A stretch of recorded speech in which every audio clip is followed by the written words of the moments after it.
11 का chapter start किए थे। और चैप्टर मैंने स्टार्ट किया था परसों, और मैंने आपको पढ़ाया था चैप्टर 10 सीक्वेंस एंड सीरीज हम लोग पढ़ रहे थे, जो कि पहला एग्जाम्पल्स के सारे पार्ट हमने किए थे। और लास्ट वाला जो 5वां नंबर का क्वेश्चन था, पहले पार्ट का 5 क्वेश्चन था, तो मैंने आपको होमवर्क में दिया था। हमने कहा था आप उसको कर लीजिएगा और कमेंट में बता दीजिएगा उसको। तो ठीक है, आप उसको करे होंगे, मैं कमेंट चेक कर लूँगा, देख लूँगा कि जो लोग नहीं किए हैं और जो लोग किए हैं उनके लिए बहुत अच्छी बात है। ठीक है, तो आज हम लोग एग्जाम्पल 2 को यहाँ पर पढ़ेंगे, और एग्जाम्पल 2 आपके स्क्रीन पे देखने को मिल रहा होगा। एग्जाम्पल 2 मैं रीड कर देता हूँ।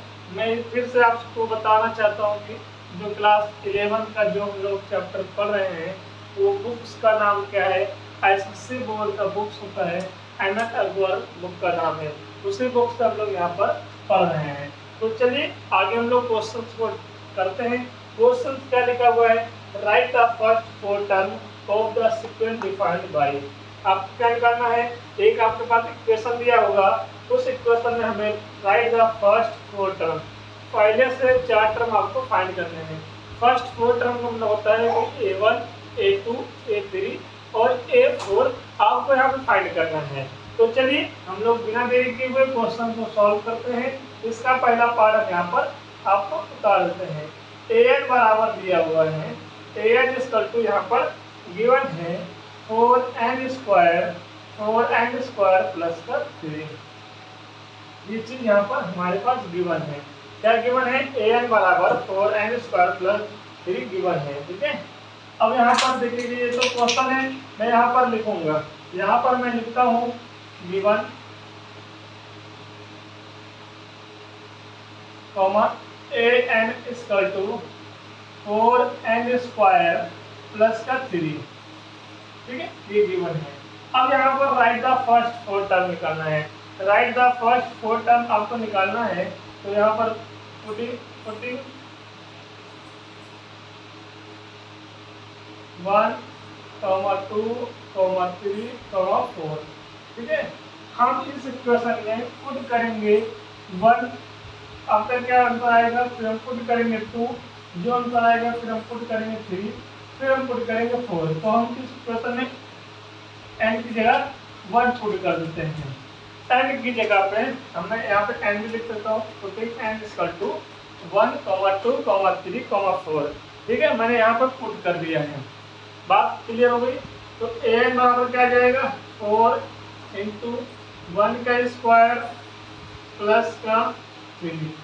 ठीक है, अब यहाँ पूछना है तो पूछ सकते हैं, यहाँ पर an दिया हुआ है, n की जगह पर क्या पुट किया, 1 पुट किया है, a1 आ जाएगा। फिर इसका 4n स्क्वायर लिखा हुआ है, 4 इंटू n की जगह पर क्या है, 1 का स्क्वायर हो जाएगा प्लस 3। तो यहाँ से आपका निकल के आ जाएगा a1 बराबर, ठीक है, 1 का स्क्वायर करोगे तो बेटा कितना आएगा, 1 आ जाएगा। ठीक है, प्लस का 3। यहाँ तक बात समझ आ गई, यहाँ तक आप लोग को बात समझ आ गई। चलिएगा, तो 4 1 जा 4 और 4 में 3 ऐड करोगे कितना आएगा, 7 आ जाएगा। कितना आएगा, 7 आएगा। ये क्लियर हो गया। मतलब n बराबर 1 पुट करने पर a1 कितना आ गया है, 7 आ गए हैं। अब इसी प्रकार हम लोग क्या करेंगे, यहाँ पे आपको दिख रहा है। चलिए, तो अब हम लोग क्या करेंगे, n इक्वल टू 2 पुट करेंगे, तो a2 n की जगह पे क्या हुआ, 2 होगा, तो a2 बराबर 4 इंटू n स्क्वायर मतलब 2 का स्क्वायर प्लस का 3, 4 मल्टीप्लाई 2 का स्क्वायर कितना होता है, 4 होता है, प्लस का 3 हो गया, 4 4 जा 16 हो जाएगा, प्लस का 3 होगा। तो a2 बराबर क्या आएगा, बताओ आप लोग। a2 बराबर हमारे पास यहाँ पर फाइंड हो गया है 19। a2 बराबर कितना आ गया, 19 आ गया है। यहाँ तक क्लियर हो गया, यहाँ तक क्लियर हो गया है। अब हम लोग क्या करेंगे, n इक्वल टू 1 पुट किए, 7 आया है, 2 पुट किए, 19 आएगा, 3 पुट करेंगे। यहाँ पे लिखेंगे a3, an की जगह a3 लिखेंगे, यहाँ लिखेंगे 4 मल्टीप्लाई और n स्क्वायर है तो यहाँ पे 3 का स्क्वायर हो जाएगा प्लस का 3 हो जाएगा। यहाँ तक क्लियर है। स्क्वायर क्या होता है, 9 होता है, प्लस का 3 हो जाएगा। a3 बराबर क्या हो जाएगा, 9 4 या 26 और प्लस का 3 हो जाएगा। अच्छा इन दोनों को ऐड करोगे A3 कितना आएगा तो बोलोगे 39 आएगा। यहाँ तक क्लियर है? यहाँ तक आप सबको क्लियर है? चलिएगा A1 आ गया है, A2 आ गया है, A3 आ गया है। यहाँ तक दिख रहा है आप लोग को? चलिएगा यहाँ तक दिख रहा है। चलिए हम लोग लास्ट में यहाँ पर यहाँ लिखते हैं A4 लिखते हैं। A4 बराबर क्या जाएगा 4 इंटू 4 का स्क्वायर प्लस 3 हो जाएगा। बात समझ आ गई? ठीक है, तो यहाँ पर देखिएगा 4 का स्क्वायर कितना होता है 16 होता है, प्लस का 3 होता है।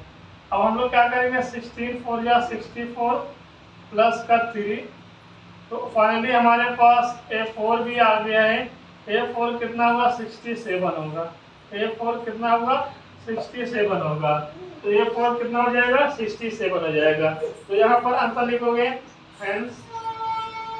hence the first four term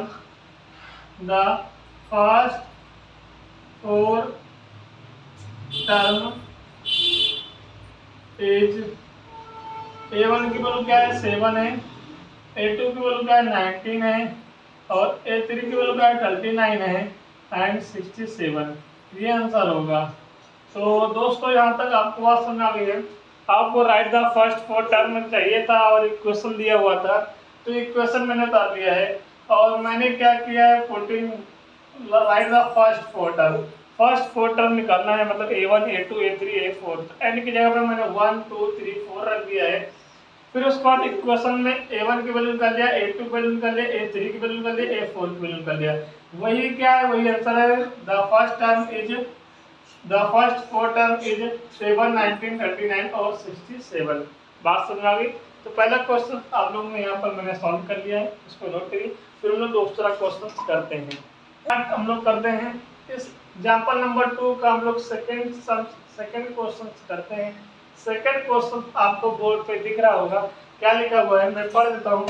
second question लिखा हुआ है an बराबर an equal to n prime number लिखा हुआ है, प्राइम नंबर। ठीक है, ये क्वेश्चन दिया हुआ, निकालना क्या है right the first four terms निकालने हैं।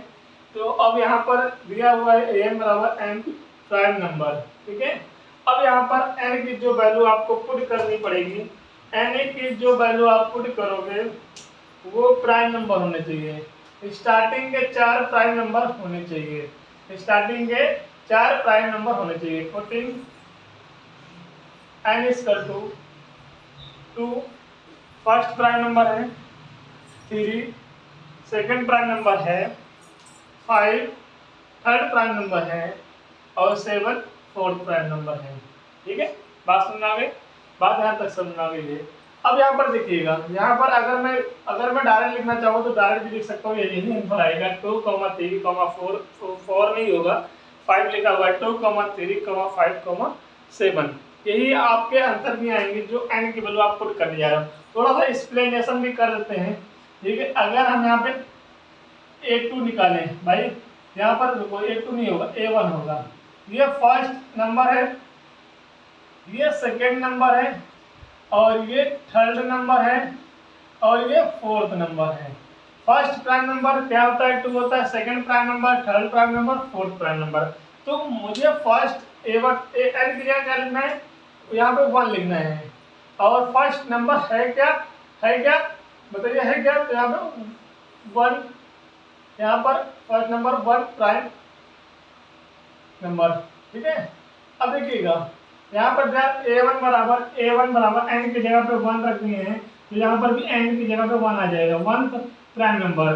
तो A1 की वैल्यू क्या आएगी 1। पहला प्राइम नंबर क्या होगा तो बोलोगे सर 2 हो जाएगा। पहला प्राइम नंबर क्या होगा 2 हो जाएगा।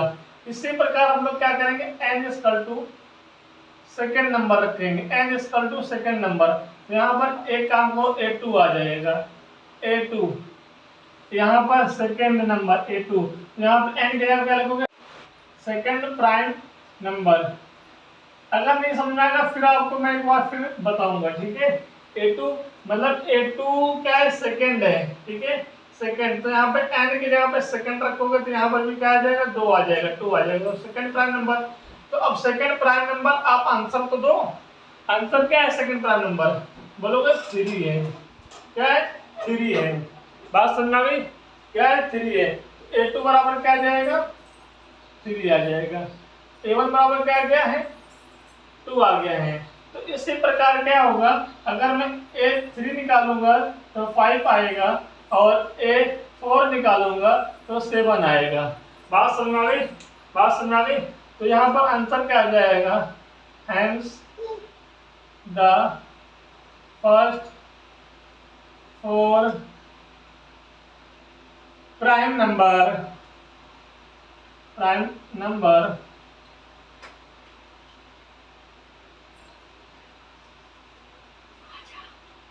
नंबर आर 2, 3, 7, 5 होगा, 2, 3, 7, 5, 7 होगा, ठीक। ये से ये आपका आंसर होगा, 2, 3, 5, 7 आपका आंसर आ जाएगा। तो एग्जाम्पल 2 के 2 पार्ट दिए हुए थे, जो कि मैंने दोनों पार्ट यहाँ पर आपको समझा दिया है। तो इसको नोट करिए, फिर हम लोग नेक्स्ट एग्जाम्पल पे कर चलते हैं। अब 3 आपके बोर्ड पे हमने क्वेश्चन लगवा दिए हैं और क्वेश्चन आपके बोर्ड पे दिख रहा होगा। मैं बुक से एक बार रीड कर लेता हूँ। एग्जाम्पल 3 लिखा हुआ है, find the indicated term in each of the following equation whose and terms are। फिर से पढ़ूं, चलिए। Find the indicated terms in each of the following equations whose and terms are। तो इसका पहला पार्ट आप समझ लीजिए। पहला पार्ट क्या दिया हुआ ये समझना पड़ेगा आपको। पहला पार्ट यहाँ पर दिया हुआ है an बराबर n स्क्वायर अपॉन 2 की पावर n, ये गिवन है। हमें साथ साथ में ये भी पूछा गया है कि A5, A7, ठीक है, ये हमें शायद फाइंड करना है। हाँ, find the indicated term in each of the following equation whose end terms are, ठीक है, क्वेश्चन ये है। और इस क्वेश्चन का पहला पार्ट आपको ये दिया हुआ है, an बराबर दिया हुआ है n स्क्वायर अपॉन 2 की पावर n, और हमें फाइंड करना है A5 एंड A7, ठीक है। अब यहाँ पर देखिएगा an बराबर n स्क्वायर अपॉन 2 की पावर n, ये गिवन है हमारे पास, ठीक है। अब मुझे पूछ रहा है A5, तो यहाँ पे A5 लिखेंगे। जैसे ही A5 आप यहाँ पर लिख दोगे, बोर्ड पे लिख दोगे, n की जगह पे क्या आ गया है, 5 आ गया है। n के प्लेसेस पे क्या आ चुका है, 5 आ चुका है। तो जहाँ जहाँ n होगा राइट हैंड साइड में, वहाँ वहाँ हम क्या करेंगे, 5 पुट कर देंगे। तो यहाँ देखो n स्क्वायर है, n स्क्वायर तो यहाँ पे 5 का स्क्वायर हो जाएगा, ठीक है। यहाँ पर 2 की पावर n है डिनोमिनेटर में, तो 2 की पावर क्या हो जाएगा, 5 हो जाएगा। तो 2 की पावर 5 हो गया है। यहाँ तक क्लियर हो गया, यहाँ तक क्लियर है, ठीक है। तो चलिएगा, 5 का स्क्वायर सबको पता है कितना होता है, ठीक है, 25 होता है, और 2 का पावर 5 का मतलब 32 होता है। अब सब लगभग 99 लोगों को पता होगा, ठीक है। अगर नहीं पता है 1% लोगों को, तो मैं यहाँ पर 2 की पावर 5 को मैं क्या करूँगा, 2 मल्टीप्लाई 2 फिर मल्टीप्लाई 2। अच्छा, 2 कितनी बार लिखा हुआ है, 1 2 3 4 5, जितनी पावर उतने टाइम्स नंबर लिख दिए जाते हैं। क्लियर है, जितने पावर होंगे उतने टाइम्स नंबर लिख लिए जाएंगे। यहाँ तक क्लियर है। अच्छा, ऊपर आपके कितना आया है, 5 का स्क्वायर 25, 2 2 जा 4, 4 2 जा 8, 8 2 जा 16, 16 2 जा 32। तो कितना आ गया, 32 आ गया है। अब 2 की पावर 5 और 2 की होता है 1024, 1020 होता है, 24 होता है, ठीक, 1024 होता है 2 की पावर 10। तो यहाँ पर आपका आंसर आ जाएगा A5 इक्वल टू 25/32। ठीक है, आप लोग को समझ में आ रहा भाई? ठीक है, अगर समझ में आ रहा है तो हम अपना काम कर रहे हैं, आप भी अपना काम जरूर कर दीजिएगा। पहली बार आएंगे तो चैनल को जरूर सपोर्ट करिएगा दोस्तों। और एक बार चालू हो गया क्लास 11th की तो आपका ये एसएससी बोर्ड 11th का पूरा बुक्स हम यहाँ पर पढ़ेंगे। मैंने पूरा डिसाइड कर लिया है कि अभी मैं अकेला ही हूँ यहाँ पर, तो एक ही क्लास को पढ़ाऊंगा 11th एंड 12th को। ठीक है, अब जो पुराने जो पढ़े हुए हैं कॉम्पिटिशन के मैथ का और हाई स्कूल 9th का वो पढ़े रहेंगे। जब हमारे पास टीचर्स हो जाएंगे तो आगे कंटिन्यू चालू रखेंगे। अभी क्या है, पूरा फोकस हमारा क्या है, फर्स्ट ईयर और 12th में। तो फर्स्ट ईयर और 12th के लिए बेसिकली वही लोग के लिए कह रहा हूँ, ये आप देखिएगा और आपका मैथ में ऐसे क्वेश्चन जरूर आएंगे दोस्तों। ठीक है, चलिएगा, तो ये आपका A5 आ गया है।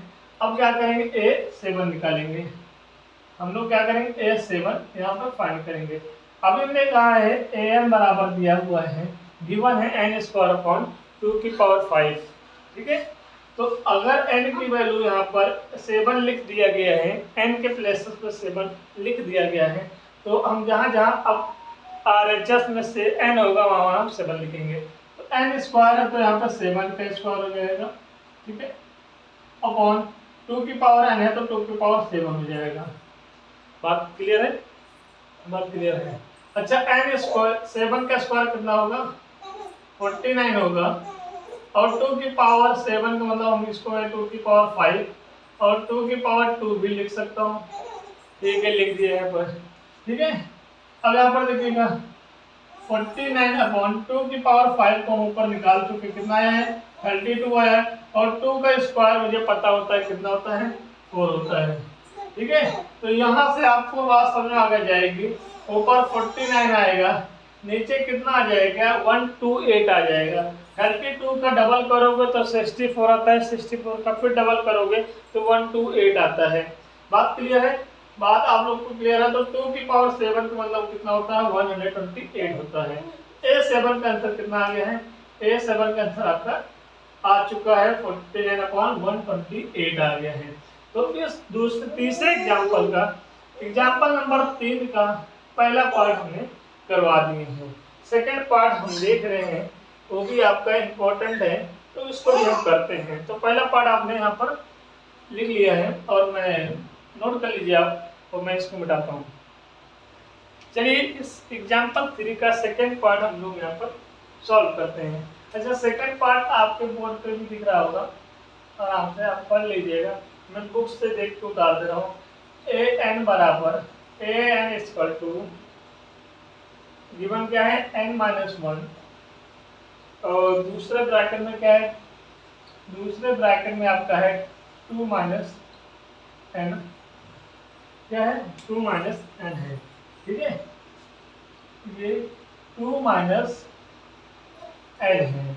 और एंड लास्ट थर्ड ब्रैकेट में क्या है, 3 + n है। यहाँ तक आपको सबको समझ आ गया। मुझे यहाँ पर बोला गया है A1, A2 और A20, A1, A2, A20 find करना है। ये क्वेश्चन दिया हुआ है। ये क्या दिया है, ये क्वेश्चन दिया हुआ है। तो चलिए इसको भी आराम से कर लेते हैं। अब मैं अगर मैं an बराबर कितना है, n-1 और 2 n और 3 + n, ये गिवन है हमारे पास। ये क्या है, गिवन है। तो सबसे पहले हम A1 निकालेंगे। A1 आपने देखा कि n की जगह पे क्या पुट कर दिया है, 1 हमने पुट कर दिया है। ठीक है, चलिएगा, तो यहाँ पे क्या करेंगे, 1 आएगा, -1 होगा। फिर यहाँ पे क्या होगा, 2 - 1 हो जाएगा। फिर यहाँ पे क्या होगा, 3 + 1 हो जाएगा। और याद रखिएगा, कभी भी आपके पास नंबर साइज, चाहे जितने नंबर मल्टीपल में हो, अगर कोई भी नंबर आपका 0 हो जाता है, जितने भी नंबर मल्टीप्लाई में होते हैं उसका रिजल्ट 0 आता है। ये याद रखना है। अगर मैं 1 में 1 माइनस करूँ, कितना आएगा, 0 आएगा। 0 से सबको मल्टीप्लाई करोगे, क्या आ गया है, 0 आ गया है। बात क्लियर है? बात यहाँ तक क्लियर है। इसी प्रकार हम लोग क्या करेंगे, A2 निकालेंगे। A2 जब आप फाइंड करोगे तो यहाँ पे क्या होगा, 2 - 1 हो जाएगा, और यहाँ पे 2 - 2 हो जाएगा, और यहाँ पे 3 प्लस कितना हो जाएगा 2। अब यहाँ पर देखिएगा, यहाँ पर आप देखेंगे कि यहाँ पर माइनस करना है, यहाँ पर प्लस करना है, लेकिन जो सेकंड जो मिडिल वाला ब्रैकेट है वो 2 - 2 है, मतलब यहाँ पर भी 0 आ जाएगा। तो A2 की वैल्यू कितना आएगा, 0 आएगा। बात क्लियर हो गई, बात यहाँ तक क्लियर हो गई है। तो अब मुझे A20 की वैल्यू आपको होमवर्क बनाना है, ये आपको होमवर्क में दिया गया है। A20 की वैल्यू आपको कमेंट बॉक्स में जरूर बताना है इस एग्जाम्पल 3 के दूसरे पार्ट को, और हम लोग नेक्स्ट क्लास में एग्जाम्पल 4 पढ़ेंगे। आगे जितने भी एग्जाम्पल होंगे एग्जाम्पल पढ़ेंगे, फिर उसके बाद 10.1 एक्सरसाइज स्टार्ट करेंगे। तो हम पूरा एग्जाम्पल और एक्सरसाइज सारी चीज़ें पढ़ाएंगे, और आपको पढ़ना ही पड़ेगा, अच्छे नंबर्स लाने हैं तो। ठीक है दोस्तों, तो आज के लिए सिर्फ इतना ही, आगे कल मिलते हैं। जय हिंद, जय भारत।